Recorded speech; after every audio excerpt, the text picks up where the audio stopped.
Pada sore hari tanggal 5 Februari 2026, para petugas syerif yang menanggapi keadaan darurat medis di sebuah lingkungan tenang di Tennessee mendapati sebuah situasi yang dengan cepat berubah menjadi penyelidikan pembunuhan. Di dalam rumah itu ada seorang pria bernama Deron Lee, mantan pemain linebacker NFL. Ada kisah-kisah dalam dunia olahraga yang mengikuti alur yang sudah dikenal. Ada masa kejayaan, perjuangan, lalu diikuti dengan perlahan terlupakan. Dan untuk beberapa waktu, kisah Lee tampak seperti akan menjadi salah satu dari kisah-kisah itu. Seorang atlet berbakat yang karir profesionalnya tidak pernah benar-benar sejalan dengan potensi yang ia tunjukkan semasa kuliah. Tapi hari ini, kisah itu telah berubah menjadi jauh lebih kelam karena Deron Lee bukan hanya mantan pemain sepak bola yang karirnya tidak berjalan mulus. Dia adalah seorang pria yang kini duduk di balik jeruji besi dengan tuduhan pembunuhan tingkat pertama. Jadi bagaimana seseorang bisa berubah dari bermain di NFL setiap hari Minggu menjadi menghadapi tuduhan kejahatan brutal seperti itu hanya dalam waktu 10 tahun? Untuk memahami itu, kita harus kembali ke awal. Mari kita selami lebih dalam.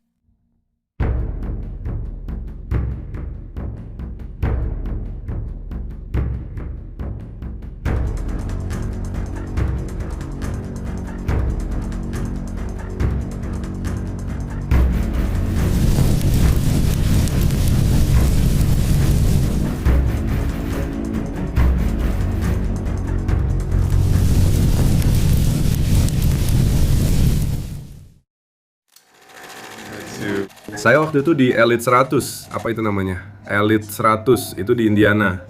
Dan saya menang sebagai pria tercepat. Saya menang sebagai pria tercepat di dunia. Dan saya tidak akan pernah melupakan itu.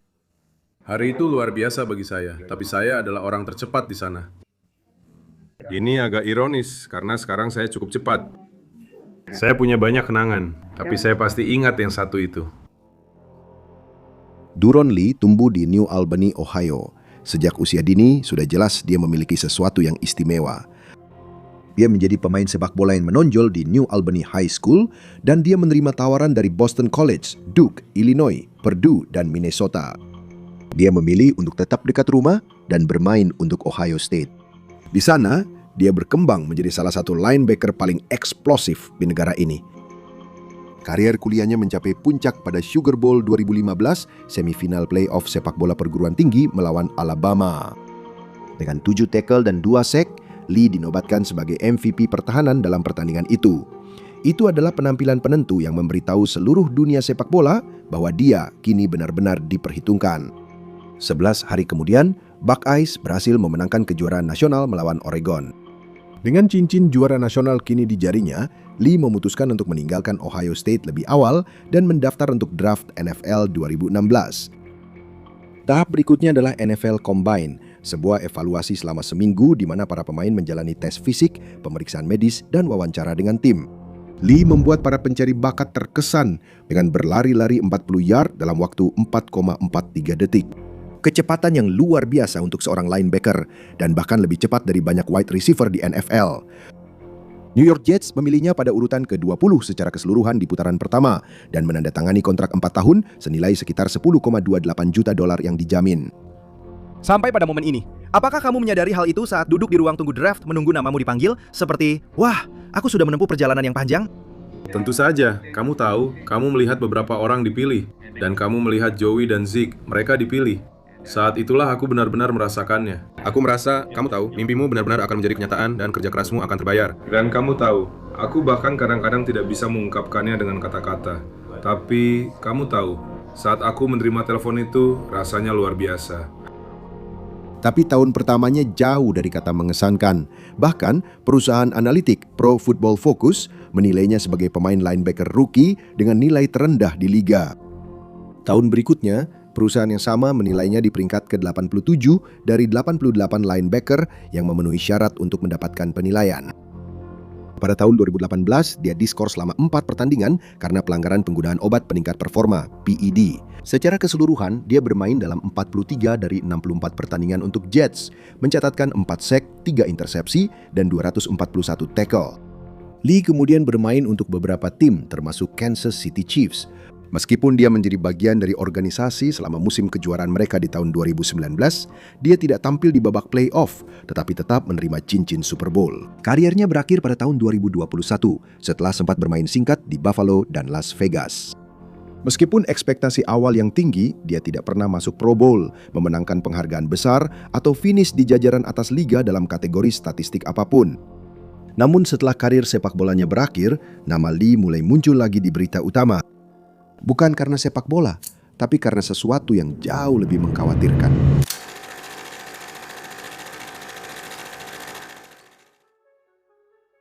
Pada tahun 2026, Lee sudah tidak lagi bermain di NFL dan tinggal di rumah sewaan di Ottawa, Tennessee, tepat di luar Chattanooga.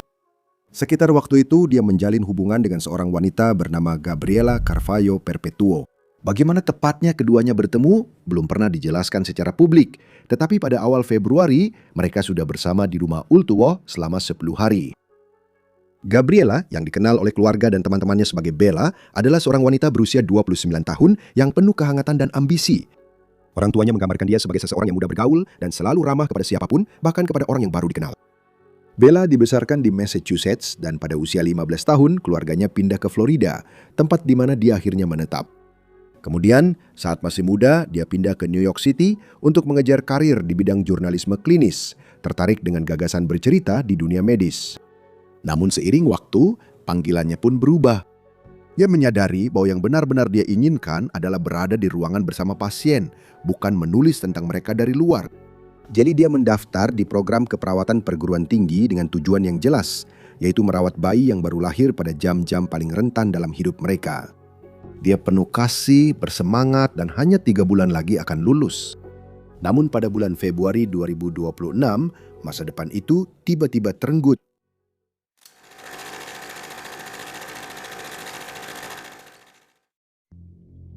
Sekitar pukul 13.30 pada tanggal 5 Februari, sebuah panggilan 911 masuk dari rumah Darren Lee di Snow Conway, Ottawa. Lee memberitahu petugas operator bahwa pacarnya tidak bernapas dan CPR sedang dilakukan. Panggilan tersebut diteruskan kepada petugas kepolisian sebagai keadaan darurat medis. Namun ketika petugas tiba di rumah tersebut, situasinya menunjukkan hal yang sama sekali berbeda. Petugas kepolisian menemukan Bella tergeletak tak sadarkan diri di lantai ruang tamu, sudah ditangani di lokasi oleh petugas medis darurat. Dia memiliki luka yang terlihat jelas yang langsung menimbulkan kekhawatiran. Penjelasan Lee sangat sederhana. Dia mengatakan bahwa dia terbangun dari tidur dan menemukan Bella tidak sadarkan diri di sofa. Saat para petugas bergerak di dalam rumah, apa yang mereka amati semakin menambah kecurigaan mereka. Tidak ada tanda-tanda masuk paksa. Pecahan kaca berserakan di dapur. Darah ditemukan di beberapa area rumah, di dinding, lantai, bahkan di tangga. Dan perlengkapan pembersih dibiarkan di tempat-tempat yang tidak masuk akal, lokasi yang membuat pihak berwenang menduga seseorang baru saja mencoba membersihkan sesuatu.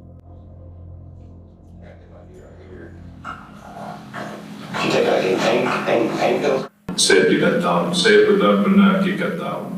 Terima kasih, saya tadi di atas.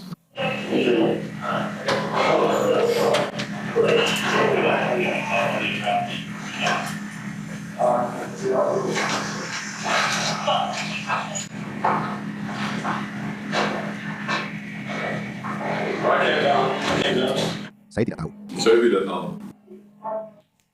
Di mana tinggal, saya tidak tahu. Saya suka. Di mana obatnya? Tidak, tidak harus. Di mana obatnya? Saya tahu. Saya tidak tahu. Tahu. Saya tidak. Saya tidak. Saya tidak tahu.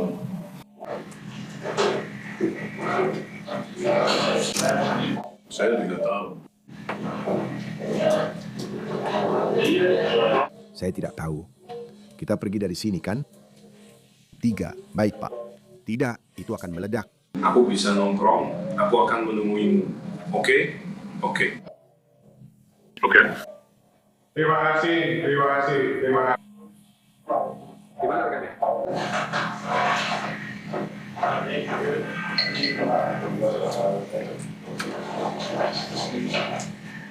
Ketika para petugas mempertimbangkan jumlah darah dan di mana darah itu ditemukan, itu tidak sesuai dengan versi kejadian dari Lee. Itu bukan gambaran seorang pria yang hanya terbangun dan menemukan pacarnya tidak merespons. Dan kemudian ada Lee sendiri. Petugas menggambarkan Lee sebagai orang yang panik, gugup, dan tidak mampu memberikan jawaban yang jelas tentang apa yang terjadi di dalam rumah. Pada saat itu, para petugas ingin mendapatkan klarifikasi dari Deron Lee. Saya. Semua tahu, kita akan pergi ke sisi kanan, kita akan bicara saat mereka.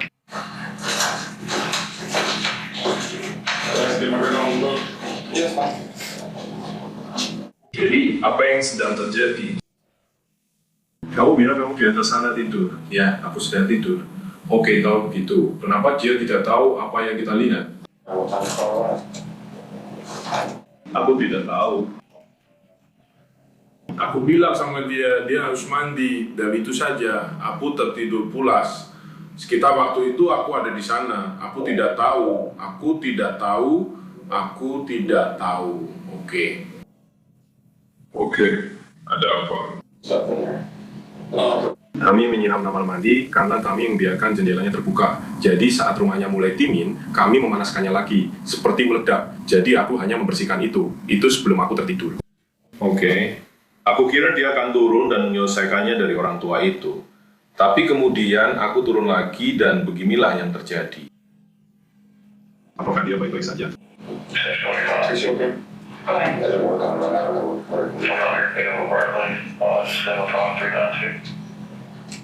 Oke, jadi jelaskan tentang perkata. Jendelanya terbuka, jadi rumahnya jadi dingin. Ya, aku bilang dia membukanya, jadi itu yang terjadi. Tapi maksudku, kalau kamu sudah menutup jendela, nyalakan pemanasnya. Ya, seperti kamu tahu, lengan lurus saja, kurasa, itu saja. Itu saja.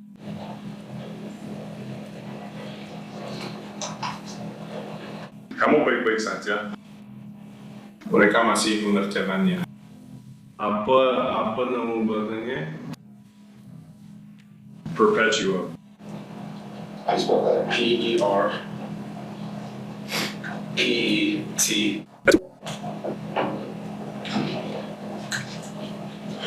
Apa nama depannya? Gabriel. G-A-B-R-I-E.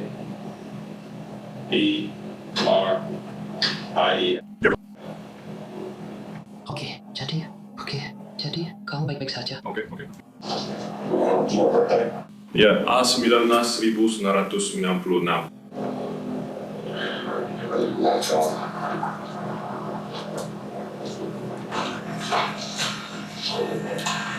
Saya tidak tahu, yang saya tahu adalah ini seperti minggu lalu di tahun kedua sekolah menengah kami. Dia punya seperti keset mandi miliknya sendiri. Saya tahu dia seperti itu, karena saya pernah mengalami hal yang sama sebelumnya. Itulah ledakan di sisi diri saya. Tapi saya tidak tahu apa yang terjadi saat dia benar-benar mandi lama, seperti benar-benar lama, dan saya sama sekali tidak keberatan.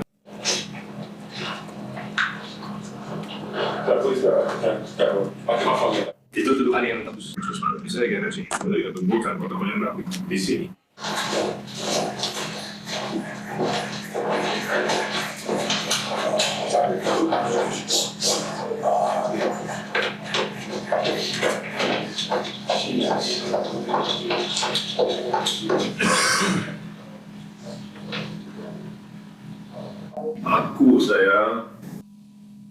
Aku mengerti, aku melihat teka-teki bodoh itu. Ya Tuhan, apa yang sedang mencari? Sedang mencari balok besar. Aku bisa menagih mereka untuk itu. Ya Tuhan, kamu punya anak yang masih sekolah. Kita punya anak. Tidak, Pak. Kamu tahu, aku punya anak, jadi aku harus memberitahumu untuk menembak seorang anak langsung dari bus atau semacamnya.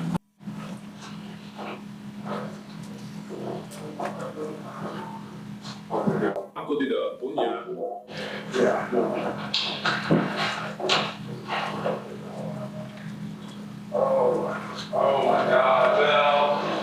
Ya Tuhan. Aku tidak.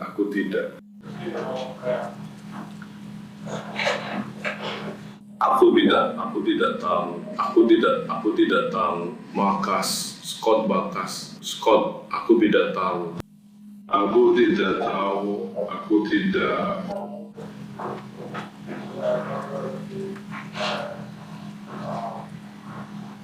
Aku tidak tahu apa yang dia hamil. Aku tidak tahu. Dia sedang berusaha untuk hamil. Apakah dia minum obat? Tidak. Oke, mengerti. Dan kapan terakhir kali kamu melihat Gabriela? Ya, kapan terakhir kali kamu melihat dia sebelum kamu menemukannya seperti ini? Hei, apakah aku harus meneruskan rekanku? Hei, aku hanya mencatat semua stasiun, dan aku akan melakukannya untukmu.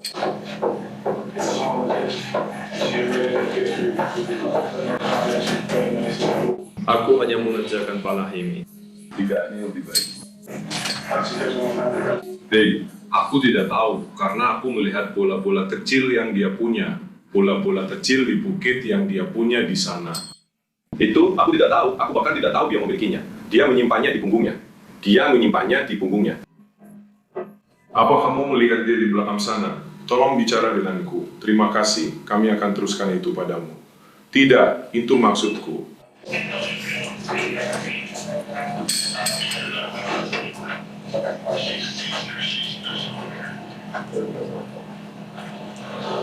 Ya Tuhan. Berapa lama itu tadi?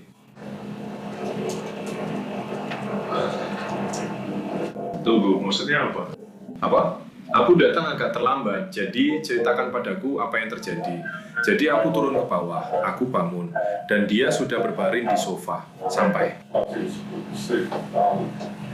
Dia sudah berbaring di sofa saat aku turun. Tapi sebelumnya, aku tidak tahu apakah dia naik atau turun. Aku tidak tahu, maksudku begitu.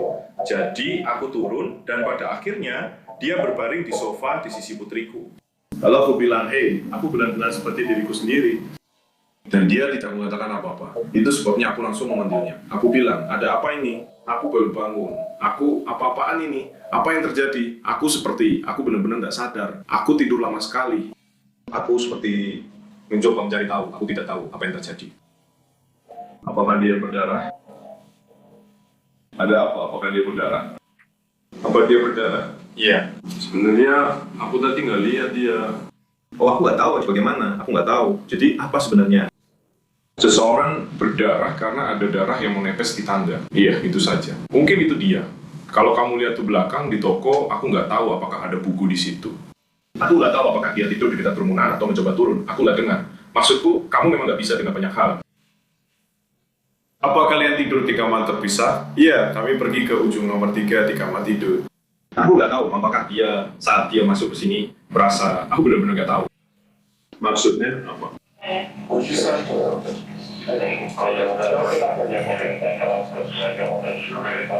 Mereka masih memandangi dia. Hold on, the Russians, because let's see how they do this. He just got like made a comment about, I don't know if she died, she died there, I think she died in the shower downstairs. There's blood, handprints, bloody handprints on the walls of the show, just, they're very all that, just do it on the writer's side, don't let it, just hang them in a car or something. It's a pretty good one.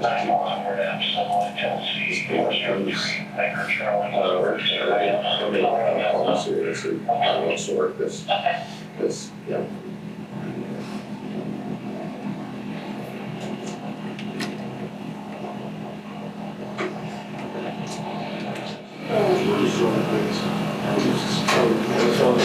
Jadi aku harus apa untuk mendengar? Oke, jadi kapan terakhir kali kamu benar-benar bicara dengannya? Dia membicarakanmu. Aku bicara denganmu kemarin sore. Jadi kepadanya? Aku rasa kamu sudah di sini selama ini. Oh tidak, Brandon tidak bergerak. Kamu nunggu. Saya sedang membicarakan prosesnya, dan inilah yang terjadi. Tapi itu akan terlalu banyak. Dia menjauh darinya. Ya, dia masih menjauh darinya. Lalu aku kembali dan aku bilang, jangan. Kita akan memasukkannya ke dalam mobil dan kita akan keluar dari sini. Baiklah, Kita harus membuat orang-orang keluar. Lee ditahan sementara pihak berwenang memproses TKP. Teknisi forensik menggunakan bahan kimia bernama Blue Star mirip dengan luminol. Pengujian ini menunjukkan bahwa darah telah dibersihkan dari beberapa area di rumah yang menunjukkan seseorang telah berusaha menyembunyikan bukti.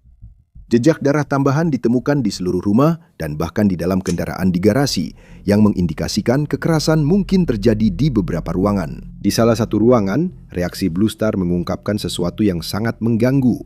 Ada jejak tangan manusia yang tertanam di karpet. Para penyelidik kemudian mencatat bahwa jejak tersebut tampak menunjukkan seseorang menekan tangannya ke lantai seolah-olah berusaha mendorong diri untuk bangkit atau merangkak menjauh. Pada saat video ini dibuat, pihak berwenang belum secara publik mengonfirmasi milik siapa jejak tangan tersebut. Menurut dokumen pernyataan tersumpah polisi, Lee sendiri menunjukkan tanda-tanda adanya perkelahian fisik. Penyelidik mendokumentasikan luka-luka di wajahnya, tangannya, dan dadanya. Darah juga ditemukan di dalam casing ponselnya. Ponselnya dan pakaiannya disita sebagai barang bukti. Apa yang didokumentasikan penyidik pada tubuh Bella sangat mengganggu. Ada luka yang sesuai dengan luka tusuk di bagian perutnya. Dia mengalami memar parah di kepala dan sekitar matanya, serta leher yang patah. Memar menutupi lengan dan tubuhnya, dan yang mungkin paling mengerikan, yang tampak seperti bekas gigitan manusia ditemukan di bahunya. Jenazahnya dibawa ke pusat forensik Hamilton County di mana autopsi dilakukan. Kesimpulannya adalah Bella meninggal akibat trauma benda tumpul pada kepala. Dia berusia 29 tahun. Dia 3 bulan lagi akan lulus. Dia masih punya seluruh hidup di depannya. Dengan bukti forensik yang terus bertambah, para penyidik merasa sudah cukup. Lee ditahan di tempat kejadian dan ditangkap pada hari yang sama. Dia didakwa dengan pembunuhan tingkat pertama dan menghilangkan barang bukti. Permohonan jaminan ditolak. Tapi cerita itu tidak dimulai di rumah di Tennessee itu. Faktanya, tuduhan kekerasan yang melibatkan Duran Lee sudah terjadi sejak bertahun-tahun lalu.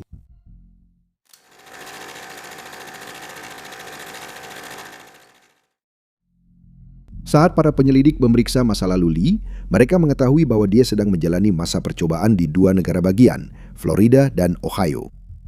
Pada tahun 2017, selama musim keduanya bersama New York Jets, seorang wanita mengajukan gugatan di New Jersey yang menuduh bahwa Lee telah menyerangnya di sebuah pesta di rumah pada awal tahun itu.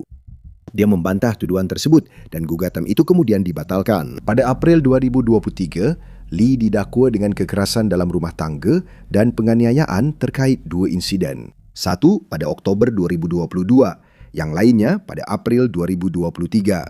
Insiden tahun 2023 melibatkan ibu kandung Lee sendiri. Menurut polisi di Dublin, Ohio, seorang saksi mata berlari ke lantai atas setelah mendengar teriakan dan menemukan Lee berada di atas ibunya dengan tinju terangkat. Saksi tersebut menariknya menjauh. Ibu Lee kemudian mengatakan kepada petugas bahwa Lee telah mendorongnya ke dinding, menjatuhkannya ke lantai, dan memukul wajahnya berulang kali. Lee akhirnya mengaku bersalah pada tahun 2025 atas dakwaan yang dikurangi menjadi percobaan penyerangan. Dia dijatuhi hukuman penjara 90 hari dengan 88 hari ditangguhkan, yang berarti dia hanya menjalani sekitar 2 hari di balik jeruji besi. Dia ditempatkan dalam masa percobaan hingga Februari 2027. Insiden tahun 2022 melibatkan seorang wanita lain yang mengatakan kepada polisi bahwa Lee telah melemparkan sebuah ponsel yang mengenai kepalanya cukup keras hingga membuat telinganya berdarah. Laporan tersebut juga menggambarkan Lee mencengkeram lehernya sambil memukul bantal di samping kepalanya sehingga meninggalkan bekas merah yang terlihat di lehernya. Sebuah pola jelas mulai terbentuk dan para penyelidik nantinya akan merujuk riwayat ini selama sidang pendahuluan Lee.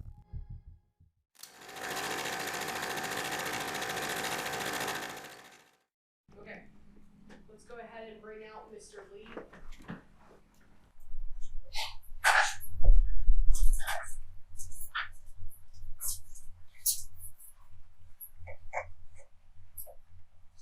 Alright, how's our signal? We good?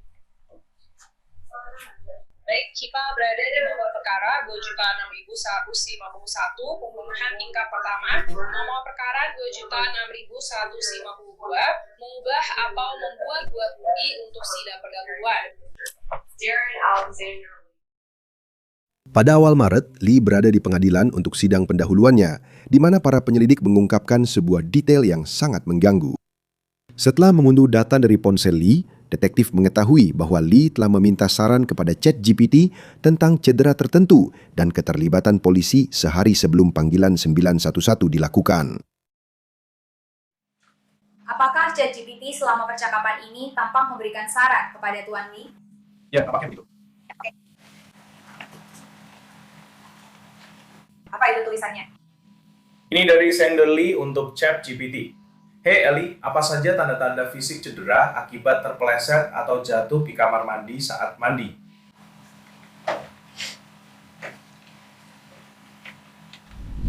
Apakah itu pada tanggal 4 Februari? Tanggal 4 Februari 2026, pukul 11.490.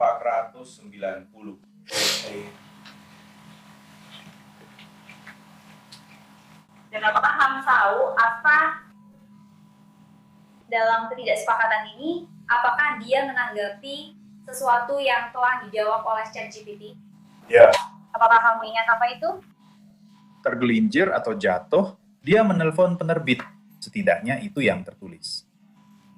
Dia membalas, menusuk kontrak hidup, datang menghantam apa saja. ChatGPT sedang menjawab pertanyaannya. Dia bilang, ya itu bisa terjadi, tapi ini adalah kesalahan penting yang harus dibuat. Apakah terpeleset atau jatuh bisa menyebabkan cedera, luka, sayatan? Ya biasanya itu terjadi dalam kondisi tertentu. Seperti apa bentuknya? Luka tusukan kecil di lutut, tampak seperti luka, berbentuk bulat atau oval. Pendarahan minimal pada awalnya, lalu bengkak, kemudian terlihat seperti luka tusuk, meskipun bukan karena pisau.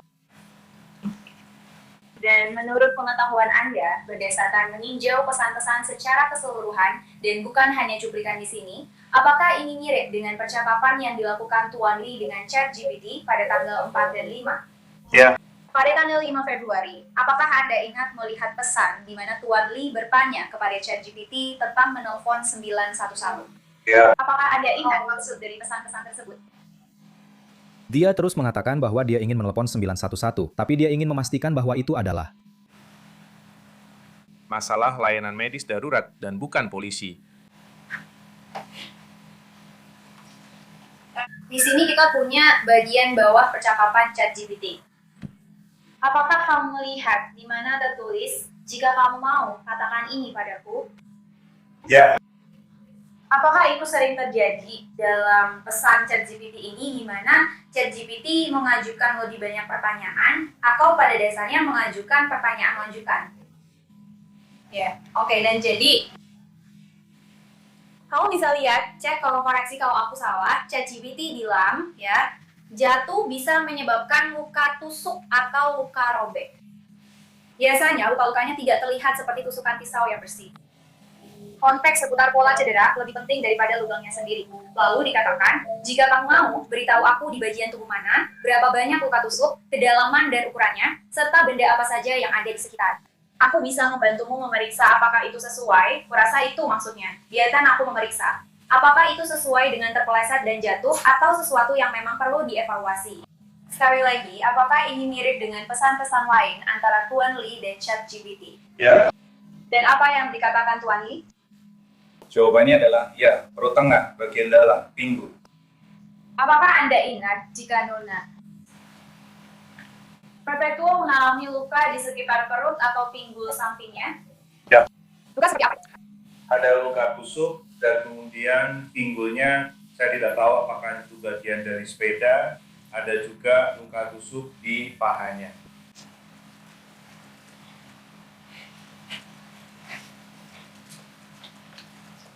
ChatGPT sekali lagi berkata, jika kamu mau, kamu bisa memberitahuku. Jadi, apakah ChatGPT meminta lebih banyak informasi darinya? Ya. Oke, dan apakah kamu bisa melihat itu? Pemilik Zenderly berkata, ya, ada memar di bawah dua luka yang tampak seperti luka tusuk. Ya.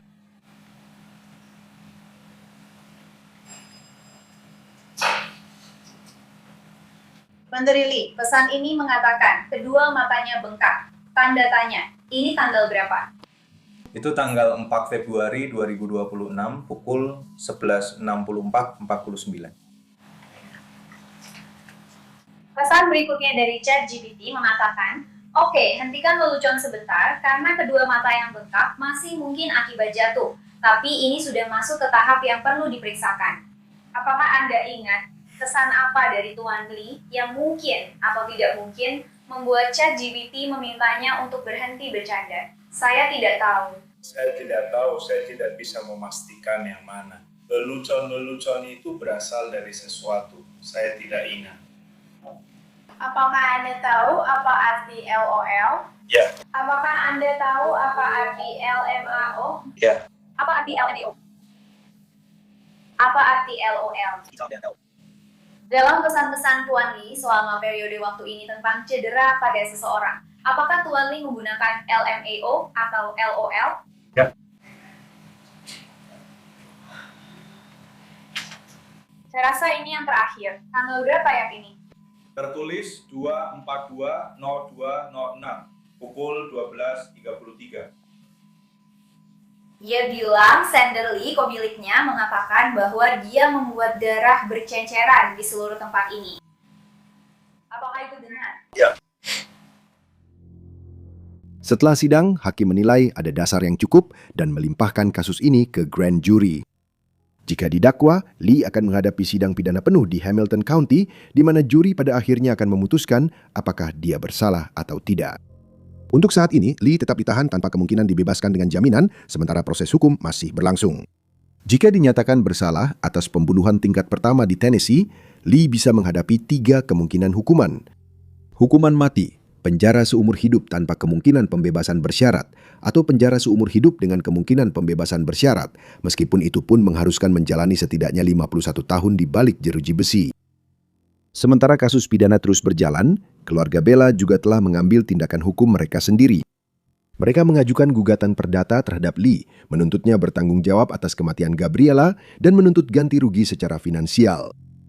Kasus perdata berjalan sedikit berbeda dengan kasus pidana. Dalam kasus perdata, jaksa tidak perlu membuktikan kesalahan tanpa menyisakan keraguan yang wajar, yang merupakan standar pembuktian yang jauh lebih sulit untuk dicapai. Sebaliknya, kasus perdata menggunakan standar pembuktian yang lebih rendah. Artinya, kasus ini bisa berjalan sesuai jadwalnya sendiri, terlepas dari apapun yang terjadi di pengadilan pidana.